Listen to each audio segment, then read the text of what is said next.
What is up, guys? Welcome to my channel. My name is Evan.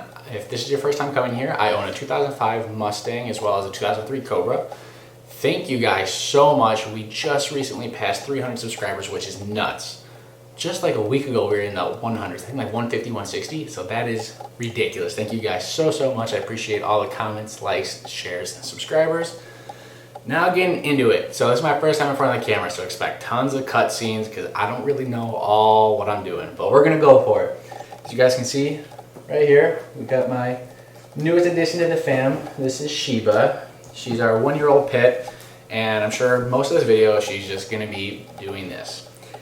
Right? You're gonna be a little stinker, aren't you?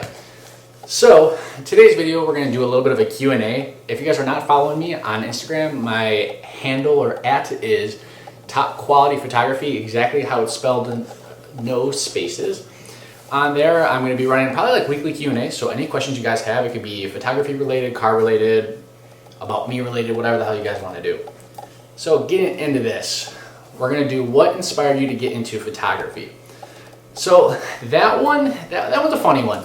So probably about 5 years ago, I had a little detailing business. I did it out of my garage. It was nothing crazy, but I think every teenage kid, that's kind of their go-to business is detailing. So just doing that, it was fun. I got pretty heavily invested into it. I probably had about $5,000 or $6,000 worth of products. I spent, oh my God, probably 30, 40 hours on YouTube before I even started purchasing stuff, just learning all the kind of ins and outs. I really did enjoy it. The problem with me in my area is that it's pretty competitive, and unless you really have like a workspace or like a storefront, it's almost impossible to really get to a pro level where you have tons of consumers day in and day out. So I did that for a little bit and it was fun. Learned quite a bit about, kind of how to handle business in terms of like filing it with the state and things such as that. But ultimately decided it really wasn't going to work out. So what I ended up doing was, I knew I wanted to stick automotive. I'm not very mechanically inclined, I'll be the first one to say that. So I knew being a mechanic or something along those lines really wasn't gonna work. So the next best thing I could think of was being a photographer. I didn't really know anyone that was doing it at the time. I had just been on Instagram a little bit and I saw like really nice photos. It's like, that's pretty cool. Maybe I can do something like that. So I ended up purchasing a Samsung NX200, I believe is what it was. On Amazon, it was like 200, 300 bucks. It wasn't much. And I started taking photos of friends' cars. I had my first actual, I guess you could call, shoot was a 4th of July show in my local neighborhood. It's held at a park, and it's a lot of usually like antique and like old muscle cars and whatnot. So I went down to that, took some photos and posted them on Facebook, and a few of the owners reached out saying, wow, we really like your photos. Do you offer like private sessions and things of that nature? It's kind of at that moment where I was like, oh, I could actually make maybe a little bit of money doing this. So fast forward 3 years later, I'm actually traveling the country now. It's pretty wild. Last year I went to California, I went to Colorado. I also went to Tennessee. So it's pretty crazy how far it's come. It was kind of a fluke. Nobody or nothing really inspired me other than just seeing stuff on Instagram and being like, wow, if someone else can do that and make money, why can't I do it? So that's kind of how that spiraled. I can do like a really in-depth video if you guys want, talking more about how I really totally got into it and like all the trials and errors and things like that. Because a lot of people think on the surface it's super easy, but when you dig deep and really figure out all that goes into it, it's not quite that simple. All right, Sheba, sit. What led to the name Top Quality? Now that's a popular one, and I really can't wait to have this video out so that way I can address it just as clear as this. I do not think I'm the best. Top Quality all came from the detailing business like I talked about earlier. My detailing business was Top Quality Detailing. Why did I do it that way? Just because it was a marketing tactic. The word Top Quality, it sticks in your head. When you hear it, you're like, okay. So for tax purposes, going into the photography side of things, I just kept the name Top Quality because it's easier to file that way. Again, I don't think I'm the best. There's several other very talented photographers around the world that do it. It's just the name. Don't read into it. I don't think I'm the best, so keep that shit out of here. From Nick, can I drive your Cobra? Of course, bro. Yes. can I come to get with you and the fam this year? Absolutely. So you guys probably noticed by now, my hat, Eminence. It's kind of a car, it's more of a family, but it's like a car group slash brand. We sell that merchandise and whatnot. I own that. I started that back, man, early 2018. And it has blown up into something bigger than I thought it was, at least at this point in time. So we always go out of state shows. So one of the biggest ones of the year is Gatlinburg in Tennessee. Huge car show. It's usually held at the, what is it? What is it, Sheba? Nasty. It's held at one of the convention centers down there, the Gatlinburg Convention Center. And pretty much all of our cars, because we have them throughout the world, but a lot of them are based in the country, so they come across the country and we all meet up in Gatlinburg. We get like a huge cabin, big building, and we all chill there and vibe for like a week. So yes, you can absolutely come this year. Why did you mod your V6 to look fast? Fair enough, fair question. I know the hood throws it off. So the whole reason behind the V6 making it look the way it is because that was my first car that I ever purchased on my own. My very first car was a hand-me-down car. It was a 1997 Honda Accord. Loved it. Really nothing I could do performance-wise, and even if I did, it would be kind of ricey. So when I purchased that, it was 2 weeks after my 18th birthday. I've been working at Jewel. For those in the Midwest, it's like a grocery store. If you're outside of it, that's what it is. But I've been working there for about a little over 2 years, and I really wanted to get into a cool car. At least where I went to school, there really wasn't many quote-unquote cool cars, so I just slowly get into it, watching YouTube videos and whatnot, and I just, for some reason, really like the Mustang. Just because the aftermarket support was huge. You can find just about any part you wanted on there. So I decided, okay, let me look on Craigslist. Really wanted to get into, at that time, it would have been the 2014 Mustang GT. Those were brand new at the time, so that was, you know, tipping the scale at almost $30,000 once you option it out the way you want. I wasn't making that, wasn't gonna happen, so I started trying to find out like the next best thing. Ended up stumbling across this car. It was on Craigslist. It was posted for like $11,300. It had 33,000 miles. It was 2005. It was just the V6, but it was like the premium model, so it has the leather interior, the my color for the gauges. I don't know if you guys have seen that. I'll maybe do a video on it. So really, really, you know, it was a clean car. It only had one dent, but other than it was bone stock. So I called up my mom. I was like, hey, can we go look at this? Ended up going and looking at it, loved it, because going from the Accord to the Mustang, it felt way faster because I had actual torque. So I ended up buying that, and then slowly but surely just started throwing parts at it. 2 years into ownership, I got into an accident. It was a small little fender bender. Some got cut out in front of me, so that's why the whole front end got changed. So I don't know about you guys, but I'm not a huge fan of the 2005 to 2009 front ends on the V6s. I don't know, it just looks kind of, I guess, wimpy. I don't know, it's probably a bad term to use, but I'm just not a fan of it. Always liked the GT style, just looked more aggressive, and I knew that there was a lot more front splitter options for the GT versus the V6. There's really not many at all. So I knew that was a no-brainer. So I went with the GT front bumper, and then the hood was kind of a mistake in a way. So with the hood, I decided to go with the Cervini 4-inch. At the body shop, they were asking what hood I wanted to do, and I sent them the link. Ended up being the wrong link. So initially, I wanted to do like the 2-inch, just because it was kind of a lower profile, but it still looked nice with the body lines. And I sent them the link to the 4-inch. So the day I went to go pick up the car, I pulled up and I was like, what the hell is on my car? It was the 4-inch.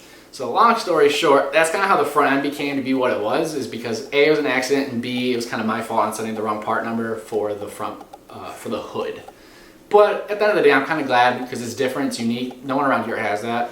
No, I don't claim it's fast. You'll never see me say that in any of the videos. It looks nice. Is it over the top? Yes. Do I care? No. So hopefully that answers that question for you. What is your favorite car between the Cobra or the V6? So between the two cars, it's tough because the V6 I've had for now over 6 years, and I kind of made it into what I've really wanted to. But meanwhile, the Cobra in pretty much every aspect is kind of the better car. If I had to pick one forever, it would be the V6. Now I know, some of you guys are like, what the hell? And you're clicking off the video. Don't do that, let me explain. The V6 has never let me down. That car is extremely reliable. Like I said, I bought it with 33,000 miles. It's just over 50,000 miles now. Whereas the Cobra, I bought that back in August. I got it for a crazy deal. I'm gonna do a whole video on that because the whole story about me getting that car is ridiculous. And I'm pretty sure it's one of the cheapest Cobras sold within like the past 5 years. That's a clean title. But the Cobra, I'm already about $3,500 to $4,000 deep. Now granted, a good chunk of that is mods and supporting things for future mods to come. So can't really fault it for that. But the Mustang or the 05 has just been so damn reliable. Barely cost me anything, just oil changes and mods. So I can't complain. That's a car I could take across the country and I'd feel totally comfortable and have a peace of mind. Whereas the Cobra, it's not really a car you want to drive too far. Can you? Yeah. Would it be okay? Probably, but why risk it? So yeah, if I had to pick one for an everyday, I had to drive it no matter what, it'd be the 05. Now if it was just a weekend car that, like, what's the most fun to drive? Cobra hands down. The noises it makes, the attention it gets, it's a ridiculous car. If you've never driven one, try to go drive one. It's a freaking crazy experience. You won't understand unless you drive one. What made you buy the Cobra? So the Cobra, the 03 to 04 specifically, the Terminators, those are my favorite cars. Back when I was kind of getting into the whole YouTube thing, or like going on YouTube and looking at car videos, the Cobra popped up because I was always looking at Mustangs, of course. And just, I stumbled upon, I'll put a link in the description, or actually I'll probably put like a little picture here of the post. But man, once I saw those cars and just heard that supercharger whine, I was addicted. Now at that time they were probably, I can remember correctly, they were kind of in like the mid, like 15, 16, 17,000 for a decent one. So at that time it was obtainable. At least I think about in a few years when I could afford it, I'm like, okay, I can get one. Well, I don't know if you guys have followed along, any of you guys that are Mustang, enthusiasts that are on here, you have known that they are just skyrocketing in value. A lot of people call them the American Supra because they're just going up and up and up in value. So I was on Facebook Marketplace and I was ready to buy an 11 to 14 Coyote. That was really what I wanted. I love the styling of the 13 and 14 specifically, but the 11 12s were going for quite a bit cheaper than the 13 and 14, so I was throwing around that idea.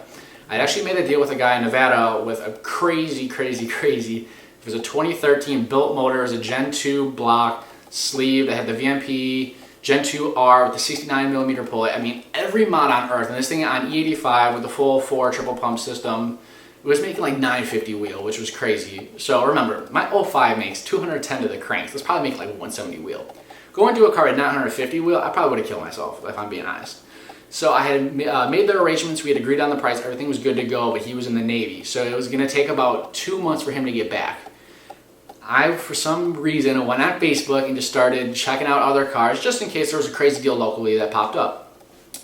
So I'm looking, and all of a sudden I see a 2003 Black Cobra Coupe pop up and the price says $16,500, which for those, again, that are kind of know the market of those cars, that's very low, especially for a coupe. Usually the convertibles are a little bit less desirable, so those go for cheaper. So I click on the link thinking, okay, it's a salvage title, there's something wrong with it, motor's blown, what is it? And it's a clean title, has 80,000 miles, but it has a few little quirks, so I'll do a full video on that. But long story short, I messaged the guy, super cool dude. His name's Adam. He's actually subscribed to the channel. If you guys, I'll put his channel below as well, Boosted Rides. Super cool dude. We end up talking a little bit and he shoots me a price. Again, I'll put that in the next video talking about the full purchasing experience of the 2003 Cobra. And he shoots me this price, and you guys aren't gonna believe it, I promise. I'm not overhyping it, it's ridiculous. And so me and him start chatting and he gives me that price and I'm like, all right, you got a deal. If everything you're saying is true, which it was, Adam, you're the man. I call it my buddy Nick. The same guy that asked the question before. He has the 2013 Silverado and he owns a trailer. So I'm like, Nick, can we go? Within 48 hours, got the check, hit up my buddy Nick. We drove all the way to Iowa, it was like 3.5 hours. Drove the car, picked it up, and that's how it came to be. So it all started from seeing a YouTube video to realizing, wow, I can actually get this car for a really good price, and it happened. Probably one of the best decisions I made, especially from an investment standpoint. I can keep that car for 5 years and I'll probably double or triple my money. But I don't think I'll ever sell it. I love the car way too much. What is your favorite lens? That's a tough one. So I would say, of all the images I take, the ones that always tend to be my favorite come from my 85. So for those that don't know, my camera, I have a Sony a7R II. I have several lenses. I'm going to do a full, what's in my camera bag video, so expect that probably within the next week. But yeah, my 85 1.8 by Sony, it's just such a damn good lens. I call it the butter lens because the bokeh at 1.8, especially for cars on a front end angle, looks ridiculous. I might post up a few photos here on the, If not, check out my website. I have that link below as well. It's just a damn good lens, guys. You can't go wrong with it. Will you be attending any car shows this year? Yeah, it depends. So here in Chicago, with the whole you know what that's going around, can't say the word because you'll pretty much get like shadow banned on YouTube. But I don't know if shows are gonna happen. So last year there was a few, but pretty much anything after March, nothing happened. So I might be taking. I don't know if I'll take my cars to shows, but I'll definitely be there because with the Eminence we go to all the shows. So I'll be there definitely for that if there's any locally. Otherwise, I might go to some out-of-state ones. How does it feel when you're around your crew members? So back to the whole Eminence thing, we're a big family. So when I'm around them, I'm usually at my happiest just because I love seeing my boys and girls. But it's just such a family aspect. I mean, we always have the best time. Pretty much every week during summer, we're always doing cookouts, photo shoots, you name it. It's a vibe. If you guys haven't, follow us on Instagram. It's at EminenceTM. Again, I'll have a link. I'm sorry, guys. My description is going to be full of damn links. But check them out if you're interested. It's a total vibe. If you guys are interested and you have some crazy builds and interested in joining, check it out as well. If you guys have any crazy builds, check it out as well. How does future plans for your cars? So I touched on this one a little bit last video. With the 05, I've done pretty much everything I can do for the most part. Now, coming up, I'm in the market for either, I want to do a California Special rear bumper or the GT500. I know they're like the same. I want to do that bumper. I have a full GT500 catback that's ready to go on. I just wait until spring because with, you know, the salt and all that junk out, the car really doesn't move, so there's no point in me doing it. Those are the two major things I want to do, and then after that, I'm going to pro charge it. I know 10,000 is like a crazy goal, and right now we're only like 300, but when we hit 10,000, I'll pro charge the 05 because I think it'd be badass. And there's not a lot of people that are posting videos about the 2005 to 2009 Mustangs with boost. So one day when we hit that, you can expect me to boost that car. I'm probably gonna wrap it up there, guys. I'm gonna be doing these probably once a week, maybe every couple weeks. I don't want to oversaturate this channel with just you guys looking at this ugly mug. But thank you so much again for everyone that tuned in. If you made it to the end, you guys are awesome. I really, really appreciate it. Any questions you guys want answered, drop them in the comments. I'll respond to them in the next video. And again, guys, thank you so much. I really want to start pumping out more videos for you guys because clearly you guys want to see it if you're subscribing. So we're going to go for it. I hope you guys all have a good one. I'll see you in the next video. Peace out, fam. No.